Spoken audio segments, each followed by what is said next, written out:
the whole family was not very excited about it because no one in my family has ever owned a business.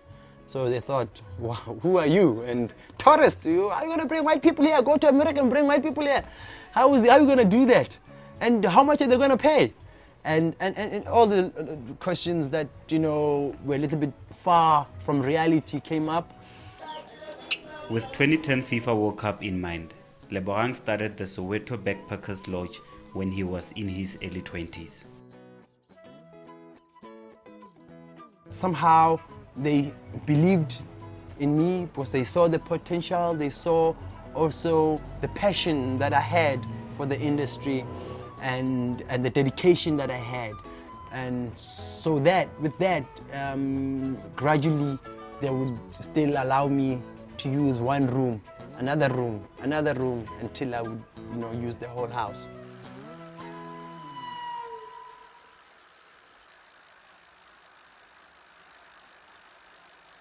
Soweto happens to be one of the suburbs or the township that has inspired a lot of people. Myself, I've been inspired. That's why you can see my birthmark. People have shaped our future till to this day.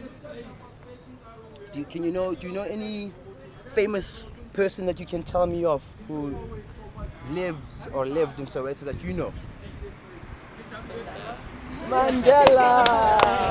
Lebo then hit up on the idea of launching the township's very first bicycle tour. I started the Soweto bicycle tours in 2005. Using my grandmother's house to accommodate your individual, independent travelers, tourists that were coming to Soweto. And once people were staying over at my place, then I would use a bicycle as a mode of transport in showing people around Soweto. Are you ready? Yeah! Okay, in 5, 4, okay, 3, 2, 1, and let's go!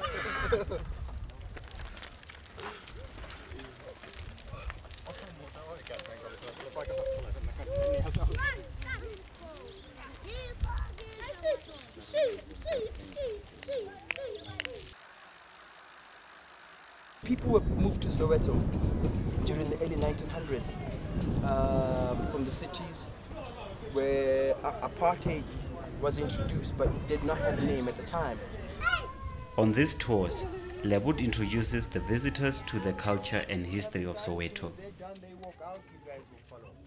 We mostly look at the languages that are spoken in Soweto, but not only that, we look at areas that we visit where if we, for example, we visit a former hostel, we know that many of the people that live in hostels, they speak a lot of Zulu.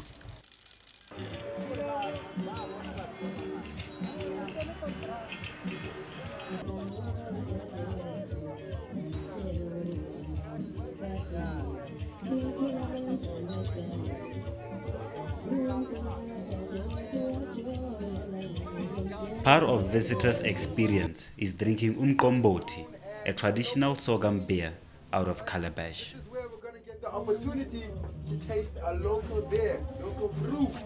The beer in front of us is known as umqombothi. Alright, so basically over here, this is known as the Zulu's Shabin.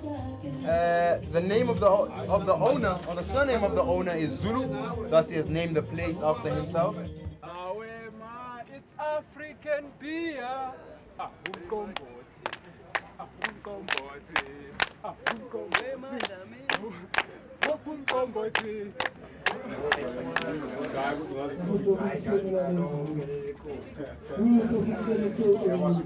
like the sausages that went back.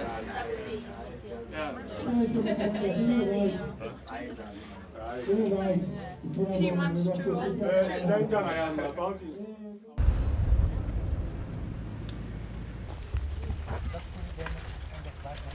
It was a nice trip, thank you. I'm a technical engineer, I'm working on a big power. I do charge for the bicycle tour, and the money goes to the guides. It goes to some small businesses that we support on our route, and also it goes to the bicycle maintenance.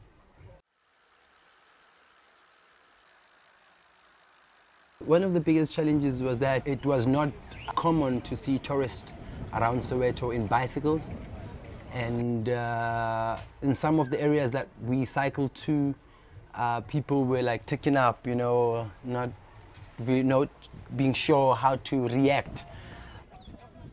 But also, as a person who's born here, I looked at some streets where I was known or where I knew people, so that's where I took people around. During the World Cup, actually, we had a lot of international guests who came for the soccer tournament. The backpackers on its own, it could not take a big number. We can only take 24 people. So what we did is that we rented caravans where we brought them to the park. We have a park just outside the backpackers where we brought 5 caravans, and then we brought in a big marquee where people were allowed to come with their own tents where they could camp within the park inside the bigger marquee. I have 13 people that are working for me on permanent basis, and then I have another 4 people that work on part-time.